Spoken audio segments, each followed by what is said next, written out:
आज मैं बताऊंगा इस वीडियो के माध्यम से कि परमेश्वर के बहुत ही शक्तिशाली वचनों को जो आपको हर परिस्थिति में खड़े रहने की ताकत देंगे। फिलिप्पियों 4 परमेश्वर का वचन कहता है, किसी भी बात की चिंता मत करो, परंतु हर एक बात में तुम्हारे निवेदन, प्रार्थना और विनती के द्वारा धन्यवाद के साथ परमेश्वर से विनतियाँ करो। तब जो परमेश्वर की शांति तुम्हारे समझ से परे है, तुम्हारे दिल और दिमाग की हिफाजत करेगी।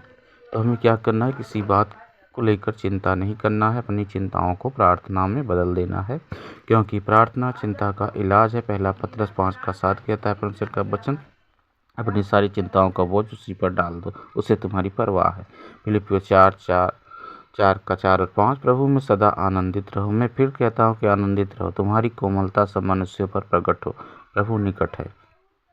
फिलिप्पियों 4:13, जो मुझे सामर्थ देता है उससे मैं सब कुछ कर सकता हूँ। अब यहाँ पे साफ साफ परमेश्वर का वचन कहता है, जो मुझे सामर्थ देता है उससे मैं सब कुछ कर सकता हूँ। आप लोग मेरे चैनल को सब्सक्राइब कर लेना, वीडियो को जरूर लाइक करना, कमेंट करके बताना, शेयर करना, ताकि वीडियो बहुत मेहनत से बनाता हूँ। इसलिए हे मेरे भाइयों, प्रभु में आनंदित रहे। ये ही बातें तुमको बार बार लिखने में मुझे तो कोई कष्ट नहीं होता। और इसमें अब देखिए यहाँ पे लिखा है कि फिलिप्पियों 2:9 और 10, इस कारण परमेश्वर ने उसको अति महान किया और वह नाम दिया जो सब नामों से श्रेष्ठ है।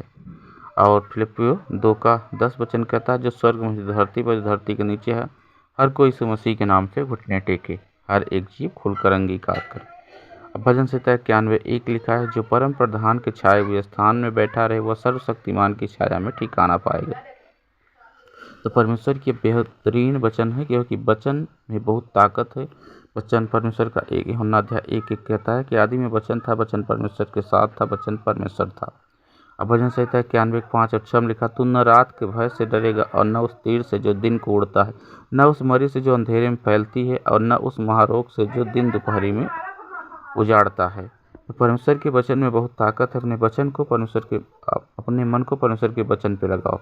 अब देखिए भजन संहिता 91:7, तेरे निकट 1000 और तेरी दाहिनी ओर 10,000 गिरेंगे, परंतु वह तेरे पास न आएगा। याकूब 4:7, इसलिए परमेश्वर के अधीन हो जा और शैतान का सामना करो, तुम्हारे पास से भाग जाएगा।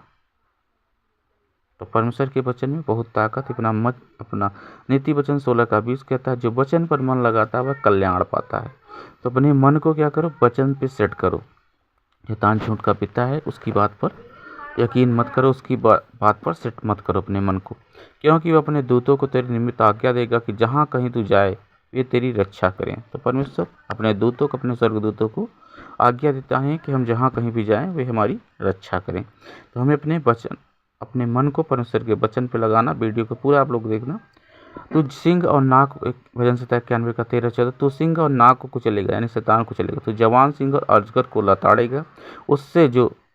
उसने जो मुझसे स्नेह किया, इसलिए मैं उसे छुड़ाऊंगा, उसको मैं ऊंचे स्थान पर रखूंगा, क्योंकि उसने मेरा नाम को जान लिया है। परमेश्वर का वचन कह रहा है कि उसने मेरे नाम को जान लिया है, इसलिए मैं उसे बचाऊंगा। तो परमेश्वर का नाम जानना भी एक बहुत बड़ी बात है। परमेश्वर का नाम जैसे यहोवा है, बाइबल कहती है पुराने नियम में परमेश्वर ने 7,000 से ज़्यादा बार नाम को लिखवाया है। अब देखिए भजन संहिता 50:15 बहुत ही सामर्थी वचन है, और संकट के दिन मुझे पुकार, मैं तुझे छुड़ाऊंगा, तू मेरी महिमा करने पाएगा। ये परमेश्वर का बेहतरीन वचन है। तो परमेश्वर ने पुराने नियम में 7,000 से ज़्यादा बार अपना नाम यहोवा लिखवाया है। और रोमियो 10:13 कहता है, जो कोई यहोवा का नाम पुकारता है उद्धार पाएगा। देखिए लिखा है, मुझे न घबरा, संकट के दिन तू ही मेरा शरण स्थान है। यिर्मयाह 17:17। तो अपने मन को परमेश्वर के वचन पे लगाई, और जब वचन पे मन लगाओगे तो हमारा ध्यान भटकेगा नहीं, क्योंकि शैतान की एक योजना होती है, हमारे ध्यान को भटकाना चाहता है, हमारे मन को अपनी बातों पर लगाना चाहता है।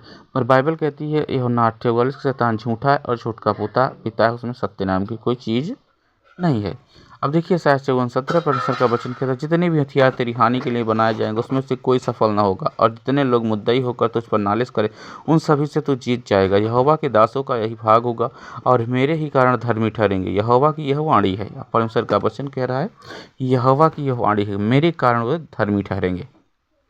ईसाया 41:10 मत डर क्योंकि मैं तेरे संग हूँ, यानी परमेश्वर हम लोगों के संग है। इधर उधर मत ताक क्योंकि मैं तेरा परमेश्वर हूँ, मैं तेरी दृढ़ करूँगा और तेरी सहायता करूँगा, अपने धर्ममय दाहिने हाथ से मैं तुझे संभाले रहूँगा। तो परमेश्वर हमारे संग है हमेशा। प्रभु यीशु मसीह ने कहा मत्ती 28 खड़ा, स्वर्ग और पृथ्वी का सारा अधिकार मुझे मिला है। और इस 29-20 में कहा कि मैं दुनिया की व्यवस्था का आखिरी वक्त तक सदैव तुम्हारे साथ रहूँगा। जो तुझसे लड़ते हैं उन्हें तो ढूंढने पर भी तू न पाएगा, जो तुझसे युद्ध करते हो नाश होकर मिट जाएं, क्योंकि मैं तेरा परमेश्वर यहोवा तेरा दाहिना हाथ पकड़ कर कहता हूँ, मत डर, मैं तेरी सहायता करूँगा।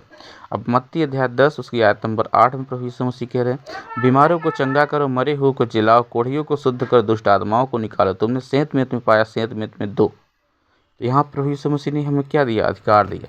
समझना है वचनों को, और देख सकते हो आप वचन। अब ये वचन है लूका 10 का 17 और 19। वे 70 आनंद से फिर आकर कहने लगे, हे प्रभु, तेरे नाम से दुष्ट आत्मा भी हमारे बस में है। मैंने तुम्हें सांपों और बिच्छुओं को रौंदने का और शत्रु की सारी सामर्थ्य पर अधिकार दिया है, और किसी वस्तु से कुछ हानि न होगी। प्रभु यीशु मसीह ने साफ यहाँ पे कह दिया कि किसी वस्तु से कुछ हानि न होगी, यानी शैतान को रौंदने का अधिकार दिया है। कहाँ? पैरों के नीचे रौंदने का अधिकार दिया है। शैतान को रौंदो अपने मुंह के द्वारा, अपने मुंह के शब्दों को खोलो कि तू मेरे शैतान, तेरे ऊपर मेरा अधिकार है, तू मेरे जूतों के नीचे, पैरों के नीचे को चलवाया जा चुका। अब रोमियो 16 का 20, शांति का परमेश्वर शैतान को तुम्हारे पैरों के नीचे से को चलवा देगा। हमारे प्रभु यीशु मसीह का अनुग्रह तुम पर होता रहे। ये भी परमेश्वर का एक बेहतरीन और बहुत ही सामर्थी वचन है। शैतान कहाँ को चलवाया जा चुका है? पैरों के नीचे। और पहला यूहन्ना 4:4 कहता है, प्यारे बच्चों, तुमने शैतान पर जीत